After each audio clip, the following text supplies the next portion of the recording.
Welcome to Subramani. Please subscribe, please hit the bell icon.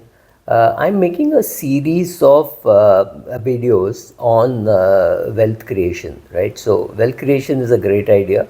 Wealth creation starts with creating wealth in your mind. So, the wealth creation mindset, I've spoken about it, I've written about it, and it would be part of my book for younger people on wealth creation. And I have many ideas on wealth creation. Now, these ideas, believe it or not, is nothing original. I think it is about 90% climbing on the shoulders of people whose books I have read, right? So it could be from Albert Einstein to Charlie Chaplin to any of the books that I've read somewhere. It could all be a culmination of all those things, right? So even the book on if you Ramayana and Mahabharata give you ideas on wealth. So I've started making a summary of whatever I've learned about risk and about wealth creation, because the other side of risk is luck, and I've had lots of it. So I should also talk about the risk that I took and the luck that I got, because I do not know. In fact, I'm making a separate video on what worked for me and what did not work for me, and there's a lot of luck that I can see.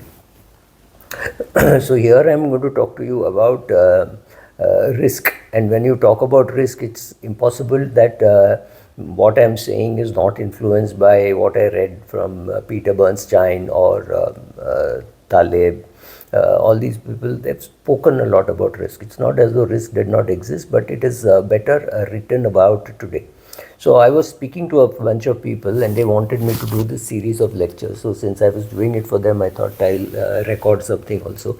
So Peter Bernstein calls it Against the Gods, the remarkable story of luck, where he talks about statistics and things like that, saying gambling, statistics, all that is part of when you talk of probability, you're talking of gambling, right? So something like that. So I think he published a book long back, but some of it would definitely the book explores the probability, statistics, and again from ancient superstition, modern financial things, all those things. So it's a very strongly recommended book.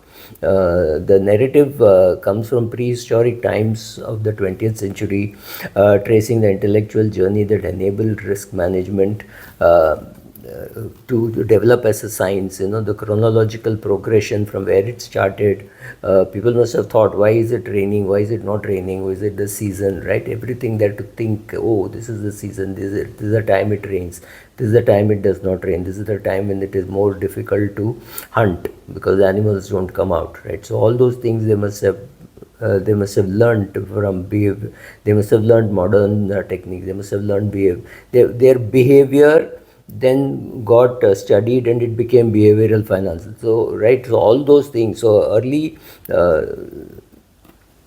foundations of risk comes right up through ancient times to Renaissance, where Bernstein starts with Greek mythology. I wish somebody does that even with Indian mythology or Indian scriptures and talks about risk. I don't know of anybody who has done it, and I wish somebody does it. I am not capable of doing it.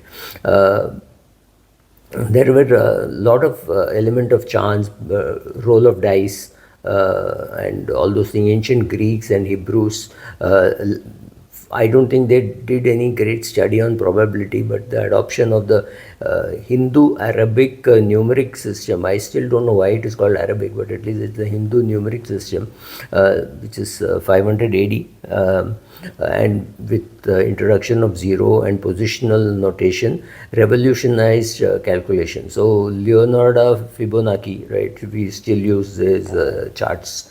In 1202 book Liber Abaci enabled algebra and accounting essential for probability. So all those things, Greek mythology, yes, but lot of contribution from Indian mathematicians. So how much have we used it in India? I don't know, but there is one small part in South India from where many good mathematicians have come.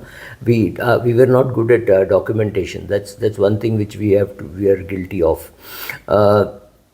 So probability and gambling is something which we spoke about right from 1200 to 1700. Mathematicians like Cardano spoke about it, and this I'm taking from my notes which I have used for speaking at an institution. And Fermat tackled gambling problems, etc., laying the groundwork for probability.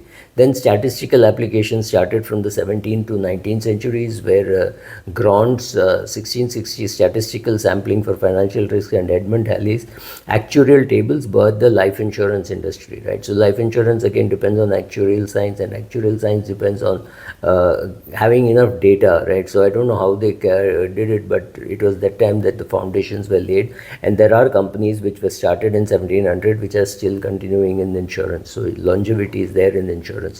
So and that is the time when they also discovered something like regression to the mean. That's the time when you started looking at numbers far more sensibly. After that, you talk of modern development, which is World War One challenge a lot of assumptions of measurability, where Bernstein covers Keith Arrow's impossibility theorem, John Maynard Keynes on uncertainty, John Newman's game theory, right? All those things are covered in that book. So very strongly recommend that you read the book. So main ideas and themes of on risk are evolution of risk perception. Humans progress from fatalism to empowerment through mathematics, releasing society from superstition, right? When maths came, probability came, you realize what the probability of something happening, and then you said, oh, it's not just superstition. And Bernstein argues that understanding risk is what distinguishes modern thinking. Many of us don't understand risk, or we ignore risk. So when you ignore risk, you get poor returns. So then, of course, he comes to the limitations of the model. A core theme is that models assume that future mirrors the past, but we all know that even if you're a mutual fund investor, you know that the past performance is not an indicator of future performance. Then critics like Leibniz and Bernoulli highlighted these assumptions.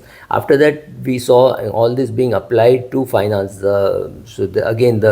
It connects probability to stock markets, portfolio management, and all that. Then behavioral insights later came in. Behavioral, I don't think Bernstein has spoken about much. Taleb has spoken about behavioral, and in fact, Taleb says behavioral finance is exaggerated. It was always there. It has just been branched out. So he is a little anti. Claiming that behavioral finance is something new. He does not believe that behavioral finance is new. Bernstein doesn't offer any great definitive solutions, but equips readers to ask better questions. That is one thing which Bernstein does, is forces you to ask questions. He's more like Plato, right? So I will ask the questions, and you have to find the answers yourself. In fact, the Subramani blog is also based on that I will ask the questions, you have to find the answers for yourself. If I tell you a share is worth buying at 100 rupees and then it goes to 500, don't ask me whether you should sell. You sell on your greed, you sell on your risk perception, you sell on your I can only say I think this is a good entry point, right? So if I were to give a tip, that's how it would be.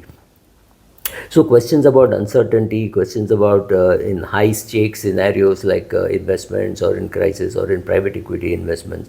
The book is also let's say a primer on probability foundations, and those who are interested in finance, history, or decision making also, right? Speaking of decision making, there are other books, The Choices We Make and all that, Sheena Iyengar. So those books also. See, when I'm talking about all these things, I don't know from which book what I'm talking. So some of the things obviously from Bernstein's books I've made notes, otherwise I wouldn't remember the names of all these scientists and things like that. But you also have to realize that decision making, but if you find the initial mathematical history which is dense, you can skip those portions, right? So then you come only to the modern application. So it is about odds maker, it's about probability and things like that. You learn all that, you do all that, and that is from where you start understanding risk. Why should a portfolio which is for a retired person needs to take risk? Does not need to take the risk. You need to understand that once the race is over, you have to stop running, right? So all these things you should know, and all these things have come from quoting, from reading other people. So I don't even know whom I am quoting when I am quoting somebody. Thank you.